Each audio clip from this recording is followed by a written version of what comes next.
Online തിരച്ചിലിൽ നിയമവിരുദ്ധമായ കുത്തക നിലനിർത്താൻ ശ്രമിച്ചുവെന്നാരോപിച്ച് ഗൂഗിളിനെതിരെ അമേരിക്ക.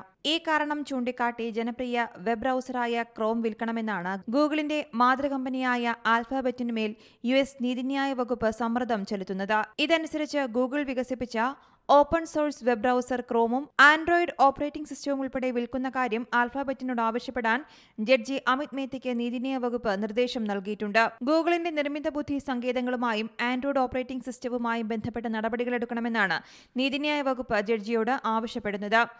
ഓൺലൈൻ തിരച്ചിലിൽ ഗൂഗിൾ നിയമവിരുദ്ധമായി കുത്തക നിലനിർത്താൻ ശ്രമിക്കുന്നുവെന്ന് ഇതേ ജഡ്ജി ഓഗസ്റ്റിൽ വിധിപ്രസ്താവം നടത്തിയിരുന്നു. ഗൂഗിളിന് ഡേറ്റ ലൈസൻസിംഗ് ഏർപ്പെടുത്തണമെന്നും ആവശ്യപ്പെടുന്നതായാണ് വിവരം.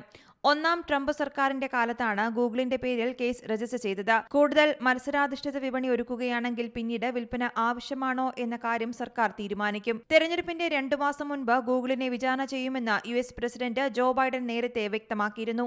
ആഗോള ബ്രൗസർ വിപണിയുടെ 2/3 ഭാഗവും ഗൂഗിൾ ക്രോമാണ് കൈയടക്കുന്നത്.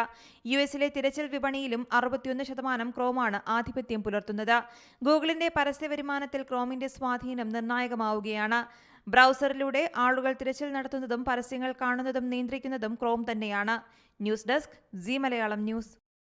ഏറ്റവും പുതിയ വാർത്തകളും വിശേഷങ്ങളും വിരൽത്തുമ്പിലറിയാൻ സി മലയാളം ന്യൂസ് എല്ലാ ഡിജിറ്റൽ പ്ലാറ്റ്ഫോമുകളിലും ലഭ്യം.